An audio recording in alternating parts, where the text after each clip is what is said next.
short memories. Dr. King connected the poverty struggle of people, black and white, with the war in Vietnam. When he did that, he became an enemy of the government of the United States of America. How many of you remember that? How many of you remember that J. Edgar Hoover called Dr. King a notorious liar? How many of you remember that he was not defended by the president? How many of you remember that it was the president of the United States that had him bugged? How many of you remember that while Bobby Kennedy and them were talking love, they were bugging Dr. King and setting him up? How many of you remember that? See, I'm not going to let you forget the reality of what has happened simply because you have a holiday today.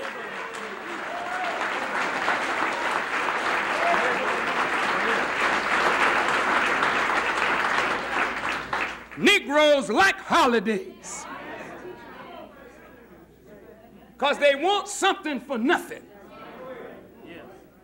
So at last you can claim Dr. King and say, well, I don't have to go to work tomorrow, but I will get paid.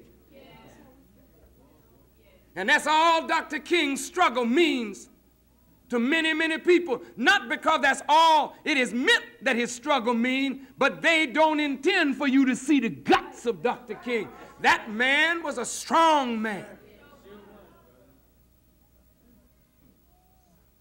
That man was an extraordinary man. I didn't see it back then. I loved him, I admired him, didn't agree with him, but I respected him because what he did, he was absolutely magnificent at what he did. Many black people didn't follow Dr. King.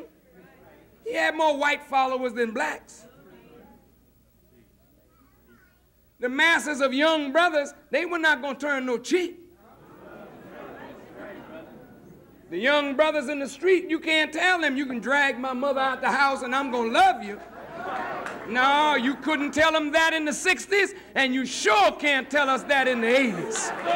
No, no good.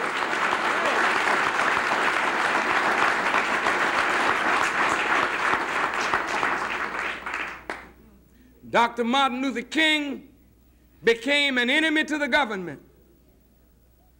When he became an enemy to the government, not because he was in fact an enemy, he was the government's friend. But they saw him as an enemy because he spoke against Lyndon Johnson's wall. He was followed around. Traps were laid for him.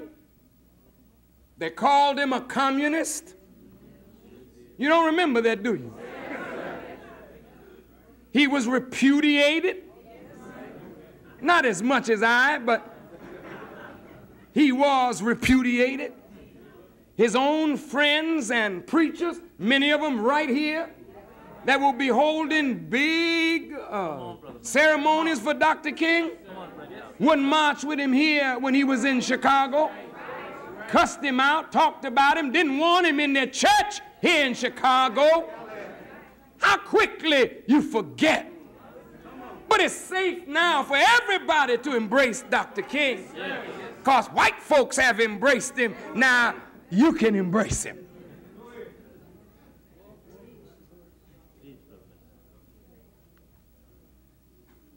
After Dr. King was repudiated and his friends turned on him,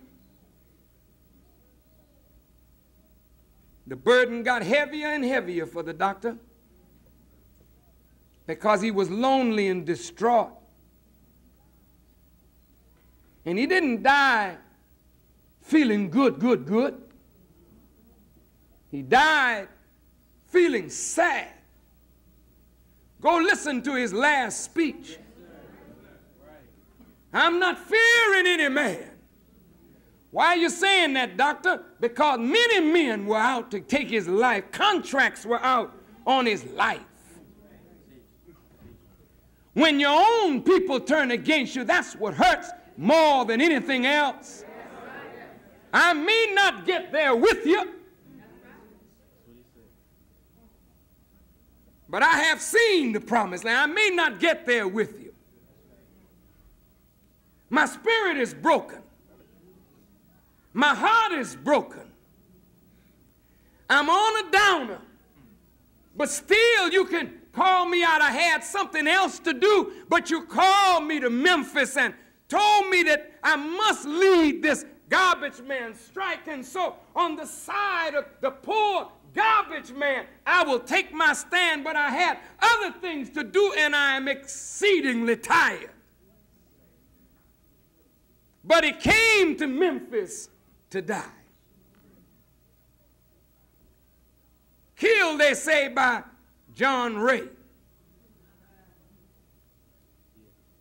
But many believe it was a very high conspiracy. And many believe that the government cannot escape culpability in the assassination of Martin Luther King Jr. So look, you know, I don't want us to get blind on a holiday. I want us to understand the price that men and women pay who stand up for justice for you. He didn't want to die that morning.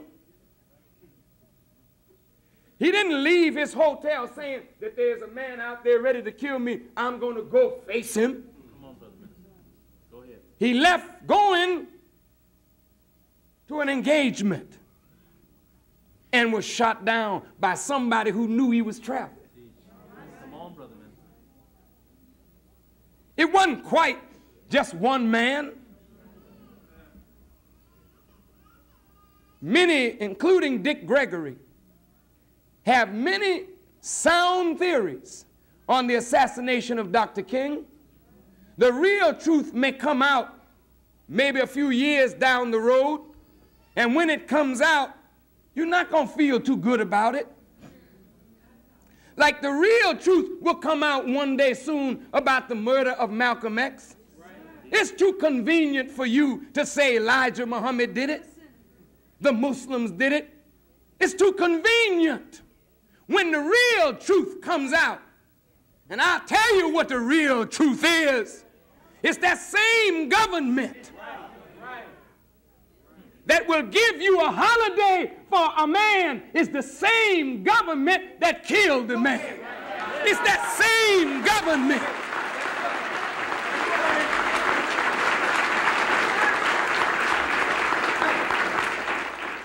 It's that same government that had responsibility in the murder of Malcolm X.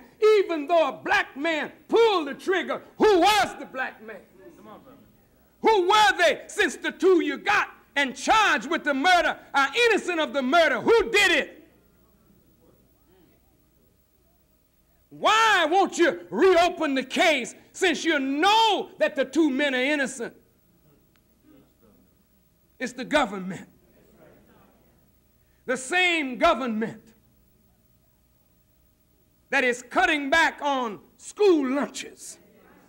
The same government that talks about Farrakhan is an anti-Semite and he's a racist. It's the same government that the Justice Department will not stand up for justice for you. It's the same government that will ask for your sons and your daughters to fight to uphold it. It's the same government that murdered Dr. King that now want us to have a paid holiday in his name. So they put an image of him up in the rotunda, I think. I didn't like the statue. It looked terrible. You made a nice looking statue of your man, George Washington. Made a nice statue of Abe Lincoln and Tom Jefferson. Why the hell couldn't you get somebody to make a nice looking statue of our brother? Whoever commissioned him, he should pay you.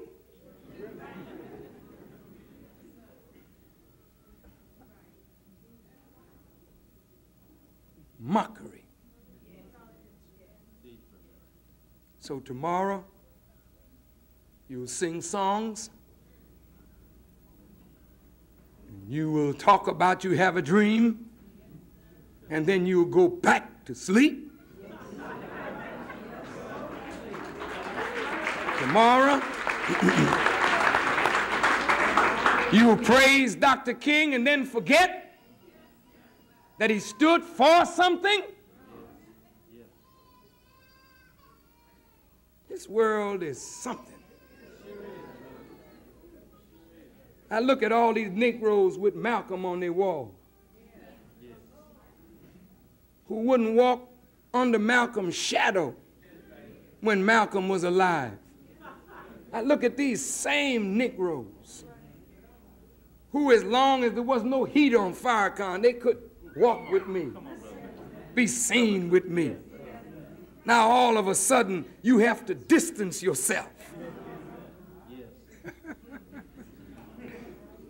But if anything happened to me, you'd be the first one with a picture on your wall talking about, I had dinner with him, I know him, man.